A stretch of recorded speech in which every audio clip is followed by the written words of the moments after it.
Poilievre, he had his debut as Conservative Party leader this week in the House of Commons during question period, and he had some choice words for the party in power. Can't even afford to have a family in the first place because they can't get out of their parents' basements or out of 400 square foot apartments after housing prices have literally doubled in this country under this prime minister. And now, with rising interest rates, which this government promised would not happen anytime soon, families have to spend 50% of their income just to keep a roof over their head, the highest in over 3 decades. And the solution from the Liberals? Higher taxes on gas, groceries, and paychecks. Will they follow the Conservative demand and cancel all of these tax hikes on workers and seniors? So, Nik, Poilievre is really, hitting his core message that I guess the cost of living is extremely high for working Canadians, and the quality of life is going down under this government.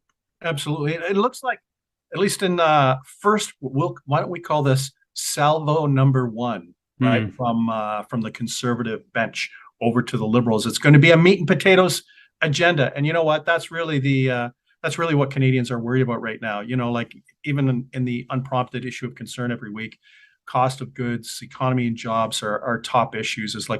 They're like tied for the top. So not a big surprise. But how about this? What didn't we hear?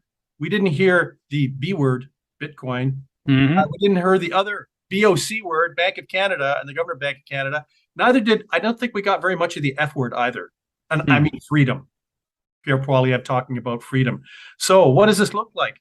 It looks like a focus on what I'll say, the mainstream, pragmatic Canadians who are worried about just paying the bills. And that's really, I'm not even going to call it a sweet spot because that implies that it's small. That's really the prime target. And that's really what Canadians want to hear about from all of the federal parties. So I think we have to say on day one, at least for Pierre Poilievre, his appearance in the House of Commons, he was definitely on point.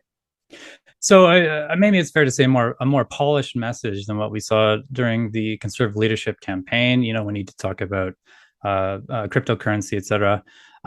It's interesting to me to see sort of the evolution of Pierre Poilievre, but he's always been a very intense guy, I think it's fair to say. So in 2014, CTV Ottawa actually did a report on his fitness routine, and it was pretty intense. Listen to this. That's it. Good.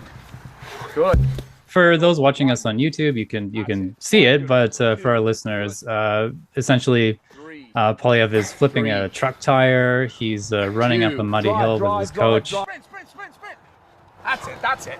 When you don't have a lot of time in the gym, you got to get in and get her done. That means you have to hit it hard. Come on, one more. Okay, good. I don't know how you would describe this sort of fitness routine, but I mean, what's your take on that, Nik? I think, were they supposed to play like either Eye of the Tiger or the Rocky theme for this? Because I felt like he was some heavy duty training. What this puts into clarity is part of I'll call it the Poilievre franchise, his communications franchise, and how effective he is.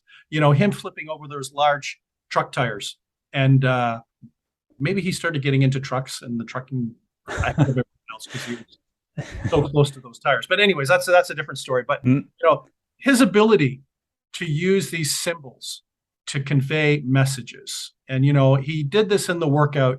Throughout the campaign, he had the one video, if I could paraphrase, Ode to Canadian Wood, where he talked about Canadian wood.